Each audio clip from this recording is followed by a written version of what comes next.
자, 두 분의 OX 이제 들어볼 건데요. 삼성바이오랑 셀트리온. 국내 바이오 기업 톱2. 지금 오늘 삼성바이오로직스 보면요. 70만 8천 원. 1년 52주 차트로 보면 90만 원대에서 지금 70만 원대로 넘어가서 70만 원도 위협을 받고 있는 그런 상황입니다. 근데 누적 수주 금액이 2조 3천억, 2조 원을 돌파했다. 역대 최대 기록이다. 이런 얘기가 나오고 있고 40만 원대를 기록했던 셀트리온 주가는 현재 14만 원대까지 폭락한 상태다. 이런 얘기가 나오고 있습니다. 제약바이오는 뭐 밸류에이션 해보고 실적 좋다라는 얘기 들으면 이해는 되는데 손은 안 갑니다. 그래서 굉장히 어려운 주식이라고 생각을 들고 삼성바이오랑 셀트리온만 놓고 봤을 때 두 분 지금이 매수 기회라고 생각하시면 O, 아니다. 요거는 지금 시장의 중심에 트렌드에 서 있지 않다. X 써주시면 될 것 같습니다. 하나, 둘, 셋 들어주시죠. 좋습니다. 두 분의 의견이 갈리고 있는 그런 상황. 조성호 부장님 의견부터 들어보도록 하겠습니다. 왜 X를 들어주셨는지요? 그러니까 구슬이 서마리오도 이제 꿰어야 보배라는 그렇죠. 속담이 있는데 이 시장에서는 뭘로 꿰냐라고 했을 때 수급으로 꿰야 되는 거거든요. 그런데 지금 저도 이제 지난주에 좀 이제 제약 섹터를 약간 좀 특활 과목으로 한번 좀 언급을 해드린 적도 있지만 예. 불과 일주일 사이에 지금 이제 수급 상황을 보게 되면 아쉽게도 이제 제약 바이오 쪽에서는 꿰 수급이 현재로선 들어오지 않고 있다는 게 가장 큰 거예요. 그러니까 지금 뭐 셀트리온이나 삼성바이오로직스의 지금 재무 상황을 보게 되면 사실 뭐 최근 10년 내 거의 최저 밸류에이션 수준으로 예. 상당히 가격적으로는 많이 객관적으로도 싸져 있는 종목들이 맞거든요. 그런데 이거를 시장에서 읽어주려면은 결국에 수급이 그것을 읽어줘야 되는데, 그쵸. 근데 최근에는 시장 자체가 원체 좀 수급 쏠림이 심한 상황에서 역시 또 이제 에코프로는 황제주 중심으로 지금 엄청난 거래량이 그쪽에서 지금 뭐 이제 발생을 하고 있기 때문에 아쉽게도 이제 이 아직까지는 조금 이제 수급적인 부분에서 특히 이제 공매도도 최근에 그렇다고 해서 이 감소하는 게 아니라 셀트리온 같은 경우에도 이제 이번 달 한 열흘 정도 지났는데 일평균 공매도 비중이 역시 좀 10% 상회하고 있고 또 삼성 바이오로직스도 지금 얘는 좀 더 상회합니다. 15% 정도 상회하고 있으니까 그러니까 공매도는 여전히 좀 있는 상황에서 신규로 매수하는 수급조차 지금 안 나오고 있으니까 이런 어떤 좀 백약이 좀 무효인 이런 상황이거든요. 그러니까 당분간은 좀 수급적으로 힘들다는 이야기입니다. 예, 그러니까 뭐 이 모멘텀이나 매력이 없다라는 측면이 아니라 예. 지금 수급적으로는 지금 제약바이오가 상당히 좀 비우호적인 환경이 지속되고 있기 때문에 네.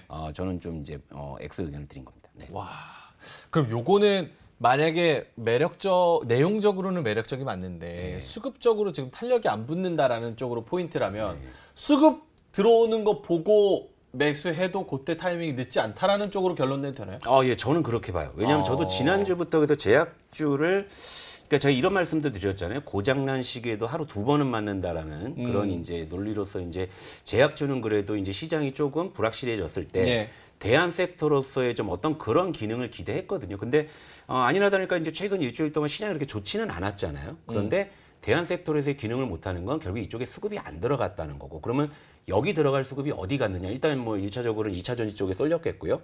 나머지는 이제 뭐 재건주나 뭐 이런 쪽에 테마로 쏠렸기 때문에 제약주는 좀 애석하게도 좀 수급적인 쪽에서는 전혀 지금 득을 못 보고 있는 상황인 거죠. 네. 알겠습니다. 김종효 이사님이 그럼 5를 들어주신 내용도 굉장히 궁금한데 저도 사실은 조성호 부장님 의견에 살짝 동의를 하거든요. 수급 보고 들어가도 늦지는 않는다. 내용 좋은 건 알겠다. 어떻게 보세요? 네, 우리가 정확한 뭐 저점을 알 수 없기 때문에 지금 현재 구간이 저점에서 뭐 물론 더 떨어질 수도 있고 예. 저점을 지나는 구간일 수도 있죠. 다만 제가 말씀드리고 싶은 건 이럴 때 제일 답하기 어려운 게 지금 예로 들어주신 두 종목 중에 한 종목은 좋게 보이고 한 종목은 조금 저도 기다려야 될 것 같은데 그럼 이거를 어떻게 답을 해야 되느냐가 저도 굉장히 궁금하거든요. 예. 그래서 저는 뭐 결론부터 말씀드리면 셀트리온은 괜찮게 보고 있고 삼성바이오로직스는 저도 약간 기다려야 된다는 입장인데 예. 두 종목이 모두 같아 보이지만 실제로는 약간 차이가 있죠.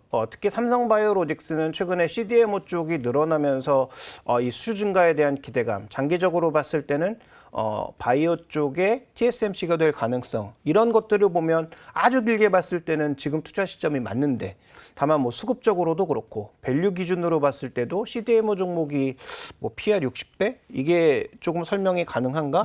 이런 논리에서는 저는 뭐 삼성바이오로직스는 때는 조금은 기다려야 되지 않을까 이렇게 보고 있습니다. 그래서 예. 최근에 수주 증가에도 불구하고 이게 그렇게 마진율이 높은 산업도 아닐 뿐더러 그다음에 주가 자체 절대 주가가 워낙 높기 때문에 아마도 이 부분에 대해서는 좀 더 기간 조정이 필요하지 않나라고 판단하고 있고요. 반대로 셀트리온은 뭐 40만 원 할 때는 뭐 제 대표적으로 또 욕을 먹으면서 별로 안 좋게 말씀을 드렸지만 주가가 지금 뭐 15만 원 아래로 내려온 지금 상황에서 보면 PR 40배인데 이 종목의 영업이익률이 그래도 생각보다 꽤 나오고 있는 그런 종목이기 때문에 우리가 ROE 기준이나 영업이익률 기준에서 봤을 때 PR 40배가 그렇게까지 비싼 종목인가는 다시 한번 또 생각해 볼 필요가 있는 것이고요. 뭐 그런 관점에서 셀트리온은 품목이 점점 늘어나고 있으니까 매출과 이익률만 유지를 해준다면 저는 뭐 이 정도는 우리가 좀 봐야 되는 그런 가격대에 들어온 것이 아닌가. 단순하게 많이 빠져서가 아니라 밸류 기준에서 어느 정도 합리적인 수준으로 점점 가고 있는 게 아닌가. 이렇게 좀 판단하고 있습니다. 알겠습니다. 셀트리온, 삼성바이오 솔직히 우리 뭐 방송에서는 묶어서 굉장히 많이 얘기를 하지만 약간 밸류에이션 측면도 그렇고 뭐 사업 측면도 그렇고 여러 가지 다르게 볼 수 있는 관점이 존재한다. 알겠습니다. 저도 지금 영업이익, 삼바 영업이익이랑 셀트리온 영업이익 찾고 뭐 시총 좀 찾아봤는데 저도 막 무작정 싸다고는 얘기는 못 하겠네요, 사실. 그렇죠? 그 단순하게 밸류에이션 논리만 봤을 땐 그런데 PBR, ROE 이 차트로 보면 뭐 영업이익률 10%도 안 나오는 그런 종목군들보다는 예. 영업이익률은 그래도 꽤 잘 나오고 있는 구간이고 오히려 지금 셀트리온 주가를 망가뜨리고 있는 건 예. 그 주가 외적인 부분이죠. 지금 합병은 어떻게 될 것인가. 그다음에 자사주 매입과 관련돼서 뭐 이런 부분은 또 어떻게 될 것인가. 이런 요인들이 오히려 단기적으로 주가를 더 흔들고 있는 외적인 요인이라고 좀 판단하고 있고 예. 그런 외적인 요인들이 좀 안정을 찾는다면 뭐 유플라이마가 됐든 뭐 램시마 SC가 됐든 이런 것들의 품목 확대와 더불어서 저는 뭐 안정적인 이익을 좀 가져갈 수 있지 않나 이렇게 보고 있습니다. 그래서 저는 이런 그 영업 외적인 이슈들이 좀 빨리 마감되는 것이 필요하다 이렇게 좀 보고 있습니다. 알겠습니다. 조성우 부장님한테 요거 한번 여쭤볼게요. 네. 개인적으로 어떻게 생각하시는지 굉장히 궁금한데 네. 외국인들이나 아니면 혹시 뭐 개인들이 이전과 다르게 제약바이오에 더 매력을 갖지 못하는 이유가 어디 있다고 보세요? 그러니까 일단 최근에 뭐 일련의 어떤 제약바이오의 동향을 보게 되면은 또 이제 주주들한테 손 벌리는 뭐 유상증자 이슈나 이런 것들 그리고 이제 뭐 과거에 뭐 신라젠이라든지 하는 그러니까 결국에는 물론 이제 제약바이오가 뭐 꿈을 먹고 사는 뭐 그런 이제 섹터이기 때문에 예. 또 약간 좀 이제 그 어떤 하이 리스크 하이 리턴이라는 그런 명제를 다 알고도 접근하시지만 예. 근데 지난 어떤 10년의 어떤 제약바이오 역사를 봤을 때 그래서 글로벌로 우뚝 선 약 하나 꼽아봐라 했을 땐 딱히 떠오르는 게 없는 그죠? 이런 것들. 그러니까 전체적으로 이제 제약바이오에 대해서 이제 그동안에 신뢰가 좀 많이 떨어져 있는 이런 상황인 거죠. 그리고 특히나 이제 신약을 만든다라고 하는 것들을 뭐 제가 좀 뭐 조금 더 솔직하게 말씀을 드리게 되면 제가 이제 뭐 저는 제약바이오로 큰 실패를 또 해봤던 적이 있어서 예. 어떤 종목도 아유 여쭤봐도 안 할래요. 근데 저도 이제 그때 보면서도 제가 이제 많이 느꼈던 게 뭐냐면 예. 제약바이오는 이제 저는 그냥 이렇게 생각을 합니다. 그러니까 크게 이제 두 가지 전략 중에 하나를 택해야 된다. 그러니까 뭐냐면 정말 강성주주분처럼 한 기업을 완전 철저하게 해부를 해서 그래 너랑 나랑 인생을 한번 같이 가보자라는 정도의 그런 베팅이 아니라면 예. 그냥 물 들어올 때 잠깐 헤엄치고 나오는 것만이 예, 저는 가장 좀 좋은 전략이다. 트레이딩 관점으로. 예, 그렇죠. 그래서 제가 아까 제약바이오에 대해서도 일단 수급이나 들어오고 나서 생각을 하자라는 말씀을 드리는 게 바로 이제 이런 관점이죠. 네. 알겠습니다. 그 꿈을 먹고 사는 기업이라는 그런 섹터라는 측면에서 사실 대체 섹터들이 좀 많아진 것 같아요. 예를 들어서 뭐 2차 전지. 네. 2차 전지 중에서도 약간 뭐 광물이나 뭐 이런 꿈 같은 그런 키워드를 넣어서 같이 가는 그런 종목들 있잖아요. 그런 종목들이 약간 제약바이오의 성격을 대체해주지 않나 이런 생각도 들고. 그러니까 좀 테마적인 건데 네. 사실은 그 이제 꿈을 현실로 만들어준 대표적인 종목이 사실 에코프로인 건 맞죠. 예. 그렇기 때문에 이제 시청자 여러분들이 에코프로에 굉장히 이제 이렇게 열광하시는 거고 또 그런 부분에 이제 여전히 관심이 좀 많으신 거잖아요. 어쨌건 앞으로 이제 에코프로가 얼마나 더 성장할지는 사실 그건 좀 더 지나봐야 아는 거지만 예. 현재 에코프로의 성장은 맞는 거 그걸 또 주가로 증명하고 있는 거니까 그러니까 결국에 이제 제약바이오를 굳이라는 이제 그런 심리들이 있을 수 있다라는 거예요. 네. 알겠습니다. 그리고 또 요즘에 뭐 제약바이오 예전에는 아니었지만 여기서 좀 투기적인 성향을 가지신 분들은 코인이라는 새로운 그런 자산도 등장을 했잖아요. 24시간 돌아가는. 얼마나 재밌습니까? 그런 데 또 가시는 분들도 많아졌고. 알겠습니다.